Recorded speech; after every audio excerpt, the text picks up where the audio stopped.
Hi, this is Neil Hansen. I'm taking you through a GI bleeding protocol CT scan of the abdomen and pelvis. This is a multiphasic abdomen and pelvic CT protocol, which is usually ordered to assess for acute GI bleeding. Occasionally we'll do this protocol to look for bleeding elsewhere in the abdomen, for example with an erectus sheath hematoma or bleeding really at any area of interest. You can do a similar protocol. It's multiphasic. So first we start with a non-contrast scan, which you can see here, and then we get an arterial phase scan, which you can see here, which is done based off of smart prep bolus timing. The last phase is a delayed phase, and sometimes it will be a separate series, but most often the technologists will stack it at the bottom of the arterial phase. So as I scrolled through from top to bottom on the arterial phase, we came to a more delayed phase here of the post-contrast images.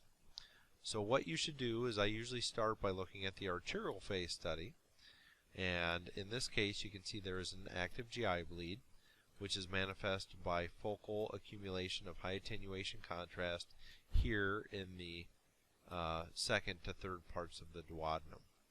The reason we get a non-contrast phase is that stool, medications, and other just kind of intraluminal debris can occasionally mimic a GI bleed.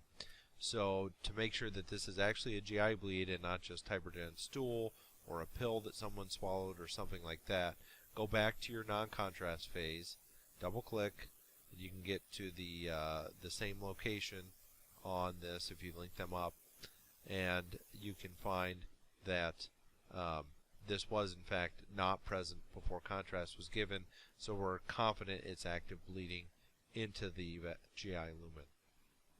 As we scroll through, let's go down to the delayed phase. If it is truly a GI bleed, it should accumulate.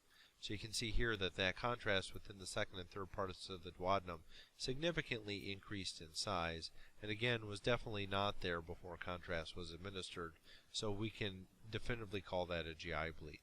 So in summary, we have a non-contrast, an arterial phase, and a delayed phase. I'm going to bring them all three up. And what you want to see is no high attenuation material on the non-contrast phase. You want to see a focal arterial blast that appears during the arterial phase, and then you want to see that significantly increase in size and or spread out on the delayed phase.